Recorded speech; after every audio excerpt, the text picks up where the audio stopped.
Assalamualaikum warahmatullahi wabarakatuh.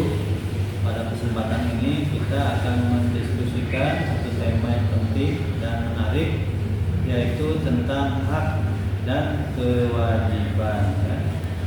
Adapun tujuan atau capaian dari tema ini yaitu bagaimana lalu secara pengetahuan kita memiliki pengetahuan tentang hak dan kewajiban sebagai warga negara. Lalu pada implementasinya capaian berikutnya secara implementasi kita dapat menyeimbangkan antara hak dan kewajiban. Tentang hak dan kewajiban warga negara. Nah, dengan saya Dafa Jaul Haq dan rekan saya Clemencia Elvida Menti. Oke. Yang pertama itu hak dan kewajiban hak warga negara. Nah, hak warga negara adalah segala sesuatu yang menjadi milik atau hakikat yang harus diperoleh oleh setiap individu dalam statusnya sebagai warga negara. Nah, hak-hak ini mencakup hak-hak dasar yang tidak boleh dilanggar dan beberapa hak ini dijamin oleh negara. Nah, yang kedua itu ada hak contoh warga negara. Yang pertama adalah hak atas kehidupan. Nah, setiap individu berhak untuk hidup dengan aman dan sejahtera. Nah, yang kedua itu ada hak kebebasan berpendapat. Hak warga negara memiliki hak untuk menyampaikan pendapat mereka secara bebas. Yang ketiga yaitu hak perlindungan hukum. Nah, warga negara ini memiliki hak untuk dilindungi oleh hukum dari tindakan yang melanggar hak mereka. Selanjutnya akan dibacakan oleh rekan saya. Oke, selanjutnya ada kewajiban warga negara. Kewajiban warga negara adalah segala sesuatu yang harus dilakukan oleh setiap individu. Nah, sebagai warga negara dalam rangka menjaga keutuhan, ketertiban dan keberlangsungan negara. Kewajiban ini biasanya terkait dengan kontribusi warga negara terhadap negara, baik dalam bentuk kepatuhan terhadap hukum maupun partisipasi dalam kegiatan yang mendukung kemajuan negara. Terus yang berikut ada contoh kewajiban warga negara. Yang pertama itu kewajiban membela negara. Nah, setiap warga negara berkewajib untuk ikut serta dalam usaha pertahanan dan keamanan negara. Yang tiga, kewajiban menghormati hak orang lain. Yaitu warga negara wajib menghormati hak-hak orang lain untuk menciptakan kehidupan yang harmonis. Terus yang berikut ada keseimbangan antara hak dan kewajiban. Untuk lebih lanjut dibacakan oleh teman saya, Kak Dafa. Nah, ini untuk keseimbangan antara hak dan kewajiban. Untuk mencapai kehidupan berbangsa yang harmonis diperlukan keseimbangan antara hak dan kewajiban. Jika warga negara hanya menuntut haknya tanpa menjalankan kewajibannya, maka kehidupan masyarakat akan menjadi tidak teratur nih. Sebaliknya, jika hanya kewajiban yang ditekankan tanpa memberikan hak yang semestinya, maka ketidakadilan akan terjadi. Oleh karena itu, kesadaran akan pentingnya menjaga keseimbangan antara hak dan kewajiban itu sangat diperlukan. Berikutnya ada hak dan kewajiban warga negara dalam Undang-Undang Dasar 1945. Yang pertama itu di pasal 27 ayat 1, setiap warga negara bersama kedudukannya di dalam hukum dan pemerintah. Ya, selanjutnya di pasal 28, setiap orang berhak atas kebebasan berserikat, berkumpul dan mengeluarkan pendapat. Di pasal ke-30 ayat 1, tiap-tiap warga negara berhak dan wajib ikut serta dalam usaha pertahanan dan keamanan negara. Dan yang terakhir di pasal 31 ayat 1, setiap warga negara berhak mendapatkan pendidikan. Nah, kesimpulannya adalah hak dan kewajiban warga negara merupakan dua hal yang tidak dapat dipisahkan.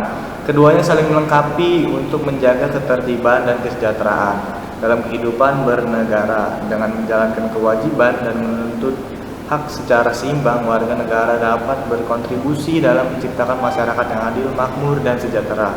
Pemahaman mendalam tentang hak dan kewajiban ini penting agar warga negara bisa menjadi pribadi yang bertanggung jawab dan partisipatif dalam membangun bangsa. Yang ingin saya tanyakan ke Elvi, yaitu apa saja sih dinamika dan tantangan atau problematika dalam hak dan kewajiban warga negara ini Kak Elvi? Oke, saya kena menjawab pertanyaan Kak Dafa.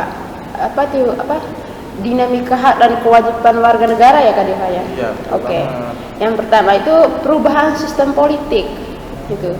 Demokrasi mendorong partisipasi aktif warga negara sehingga hak politik seperti hak pilih lebih diakui. Namun tidak semua warga memiliki akses yang sama untuk memanfaatkan hal tersebut.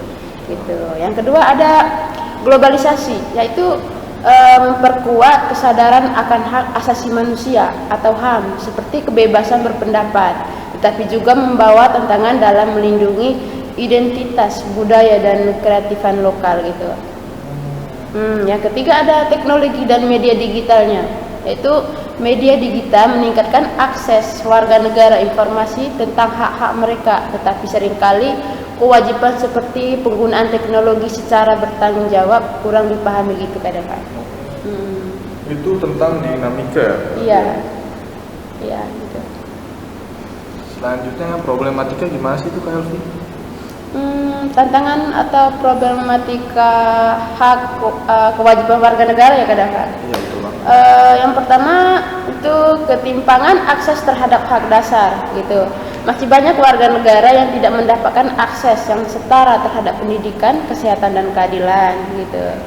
Terus yang kedua ada kurangnya penegakan hukum, yaitu pelaksanaan hak dan kewajiban sering terganggu oleh lemahnya penegakan hukum seperti korupsi, birokrasi yang lambat atau diskriminasi gitu.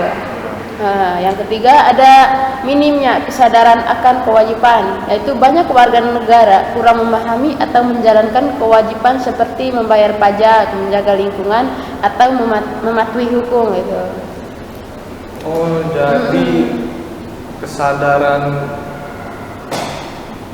jadi itu kesadaran dalam kewajiban sangat penting juga ya. Iya.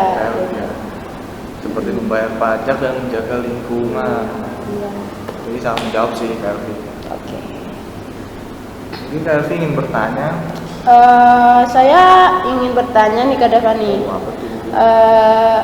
Apa sih peran digital dalam hak dan kewajiban warga negara Kak Devani? Oke, peran digital ya Kak Elvi ya. Iya. Yang pertama, peran digital dalam hak negara itu akses informasi Kak Elvi. Nah, kan sekarang nih ada digital ya, ya. Iya. Memungkinkan para warga negara ini mengakses informasi tentang hak-hak mereka seperti hak atas pendidikan, kesehatan, kebebasan berpendapat, dan keadilan itu PLV. Contohnya seperti portal pemerintah yang menyediakan informasi hukum atau pelayanan publik. Nah, yang kedua itu peran digital dalam hak warga negara adalah kebebasan berpendapat, berekspresi. Nah, karena sekarang kan ada media sosial tuh, platform digital yang menjadikan sarana bagi masyarakat untuk menyuarakan pendapatnya di KLV atau menyampaikan kritiknya untuk pemerintah atau suatu instansi begitu KLV. Nah, yang ketiga itu ada hak atas privasi dan keamanan data. Nah, karena sekarang ini di era digital ini keamanan data itu sangat penting ya Kak ya. Iya. Dan pentingnya perlindungan data pribadi itu sebagai bagian dari hak warga negara untuk KLV. Iya. Nah, selanjutnya saya akan menjawab tentang peran digital dalam kewajiban warga negara nih KLV. Yang pertama itu partisipasi dalam pemerintah dan politik tuh, yaitu teknologi digital memfasilitasi partisipasi warga dalam proses demokrasi seperti pemilu elektronik atau e-voting, diskusi publik daring atau pengawasan terhadap kebijakan pemerintah nih Contohnya seperti sistem pengaduan online untuk menyampaikan masukan atau keluhan. Seperti contohnya itu seperti kayak Pak Gibran tuh. Pak Gibran tuh ngadain program kayak pengaduan melalui platform WhatsApp tuh kan. Oh iya.